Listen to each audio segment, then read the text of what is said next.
राम राम सा। आज हम बताएंगे लहंगे की सिलाई किस तरह से की जाती है। इसे देखकर हम आसानी से लहंगे की सिलाई कर सकते हैं। हमने मंगजी कट कर ली थी और इसके जो 3 पार्ट्स थे उनको इस तरह से जॉइंट कर लेंगे। तिरछे कटिंग की जाती है इनकी। मंगजी के पार्ट जॉइंट करने के बाद हम जो गुना था उसकी कटिंग कर ली और फिर उसके भी इस तरह से जॉइंट कर लिया है गुणे को। और अब हम इसे मंगजी के ऊपर लगाएंगे। मंगजी पे हमें इस तरह से लगाना है, थोड़ा सा कपड़ा छोड़ के और सिलाई लगाना शुरू करनी है, क्योंकि जो कपड़ा हमने छोड़ा है वो फोल्डिंग में जाएगा। जो तुर्प के बेस सिलाई करते हैं वो इस तरह से की जाती है। थोड़ा सा छोड़ के फिर हमें गुना जॉइंट करना है इस तरह से। जो गुने की नीचे की सिलाई होती है उसका धागा का कलर थोड़ा सा चेंज करना होता है, जिससे गुना अच्छे से निकालते टाइम दिख जाए। तो हमने रानी कलर का जो मंगजी ली है उसके हिसाब से हम लाइट कलर का कोई धागा नीचे की तरफ लगा देंगे, जिससे लहंगा स्टिच करते टाइम जो गुना निकालते हैं तो वो आराम से दिखाई दे।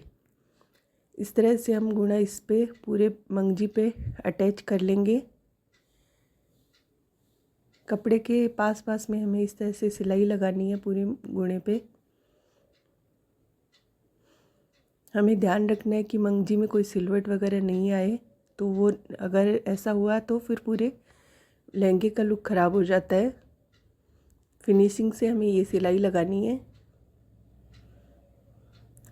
ये हमको लास्ट में छोड़ देना है, क्योंकि हम मंगजी के दोनों हिस्सों को जॉइंट करेंगे, कट नहीं करेंगे, इसलिए हमने ऐसे ही छोड़ दिया था तिरछाई। अब हम कलियां जॉइंट कर लेंगे लहंगे की। इस तरह से हमको फोल्ड करके कलियां जॉइंट करनी है। हम सीधी सिलाई नहीं लगाते हैं, इसको फोल्ड करके और इस तरह से बारीक बारीक हमें फोल्डिंग करनी है इनकी, और फिर इस तरह से सिलाई लगानी है। ऐसे करके हमें सारी कलियां जॉइंट करनी है। मैंने इसी तरह से 4-4 करके 2 हिस्सों में कलियां जॉइंट करना शुरू कर दिया है। कलियां जॉइंट करते टाइम हमें थोड़ा फिनिशिंग का ध्यान रखना है। जो किनारी वाला हिस्सा है उसको थोड़ा खींच के लेना है, और जो लूज़ होता है उसको थोड़ा सा दबा के लेना है। फैब्रिक अंदर से दब जाना चाहिए, नहीं तो बाद में कलियां निकलती रहती है और कपड़े ख़राब होने लग जाते हैं सिलाई के। इसलिए हमें फिनिशिंग का थोड़ा ध्यान रखना होता है। कॉटन है तो बाकी कोई दिक्कत नहीं होती इसमें। ये कॉटन फैब्रिक लिया है मैंने। आप अगर सीख रहे हो तो आप शुरू में कॉटन फैब्रिक पे ही सीखिए, ताकि फिनिशिंग आ सके। ये मेरा येलो कलर का बेस है, तो इसमें मैंने रानी कलर की प्लेन मंगजी लगाई है। आप इस तरह से भी दूसरी मंगजी का बेस भी सिल सकते हो। इस तरह मैं कलियां जॉइंट कर लूँगी। ये जो लास्ट में थोड़ा सा कॉर्नर बच गया है उसको बाद में कट कर लेंगे। मैंने 4-4 करके 8 कली जॉइंट की है। अब बाकी हिस्सों में दोनों साइड में भी हमें सिलाई लगानी है। इस तरह हमें फिर से जैसे हमने कलियां जॉइंट की थी उसी तरह हमें इस कली पे भी सिलाई लगा लेनी है।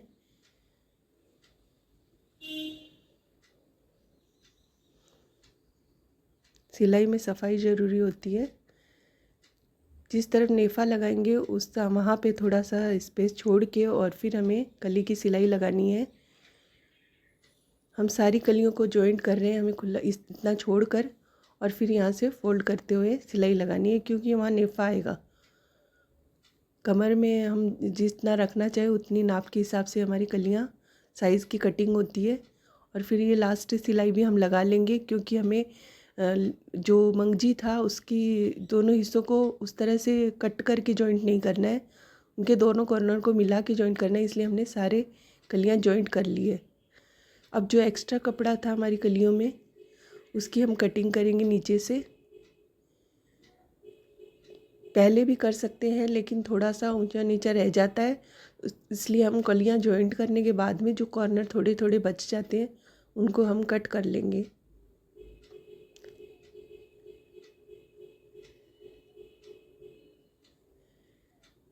ये हमारी सारी कलियां जॉइंट होकर नीचे से हमारी कटिंग हो चुकी है। अब हम इस पर मंगजी लगाना स्टार्ट करना है हमें।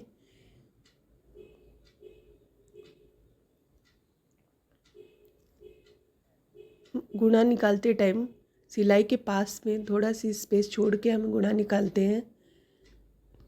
धागे के पास पास में हमें इस तरह से सिलाई लगाते रहना है और पीछे देख ले कि गुणा फिनिशिंग से आ रहा है क्या।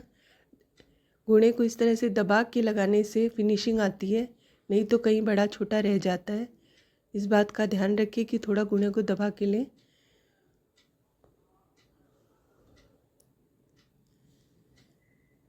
इस तरह पूरी मंगजी हम इस तरह से जॉइंट कर लेंगे गुणा निकालते हुए।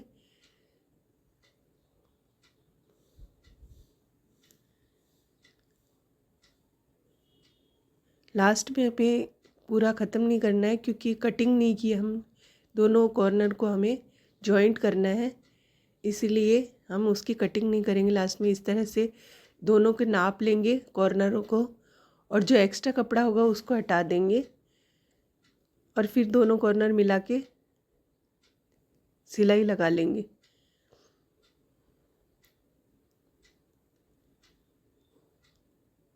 ये हमने कॉर्नर की कटिंग कर ली है, जिस साइज़ का हमें चाहिए था दोनों को मिला के हमने चेक कर लिया है कि बराबर आ रहा है, ये हमारे सही साइज़ है।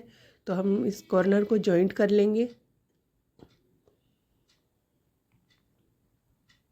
इसे जॉइंट करने के बाद गुणे को भी हम मंगजी के ऊपर अटैच कर देंगे, जो हमारा बच गई थी साइज़ उस पर।